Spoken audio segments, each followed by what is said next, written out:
I am Himiltrude, once the beloved consort of Charles, known to the world as Charlemagne, king of the Franks. My story unfolds in a time of sweeping conquests and grand ambitions between the years 768 and 814, when Charles reshaped the destiny of Europe. Though history often whispers my name as an afterthought, my life intertwined deeply with his ascent, and I bore witness to his relentless pursuit of power.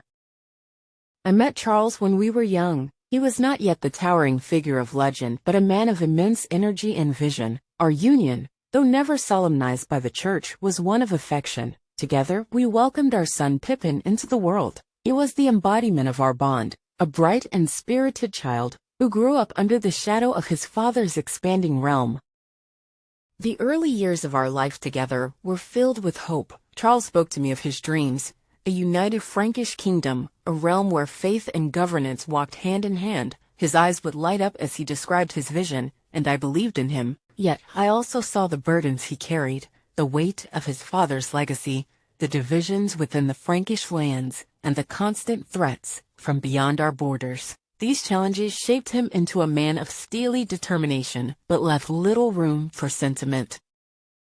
As Charles's power grew, so too did the complexities of our relationship. Political alliances became paramount, and the church's influence loomed large. I, Himiltrude, was set aside, a casualty of ambition. Our bond, though once cherished, was deemed insufficient to support the might of his rule. Charles sought a marriage that would cement alliances and garner ecclesiastical approval. My heart ached as I watched him wed another, yet I remained devoted to our son, who bore the promise of our shared lineage. Life after Charles was a quieter existence, though not without its trials. Pippin, our son, struggled to find his place in a world dominated by his father's grandeur. His aspirations often clashed with the expectations placed upon him, and his later rebellion against Charles's rule brought me both sorrow and a deep sense of foreboding. I loved my son fiercely, even as his choices led him down a treacherous path.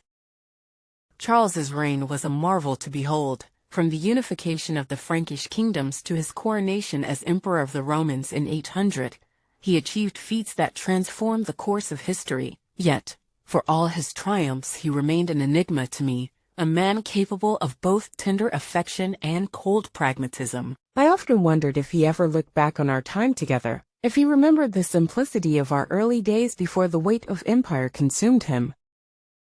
In the twilight of my life, I reflect on the years that have passed. I am proud of the role I played, however small, in the story of Charlemagne. I am proud of Pippin, despite the turbulence of his life, and I am proud to have witnessed a chapter of history that shaped the world to come. Though my name may be but a footnote in the annals of time, my heart holds the memories of love, sacrifice, and resilience.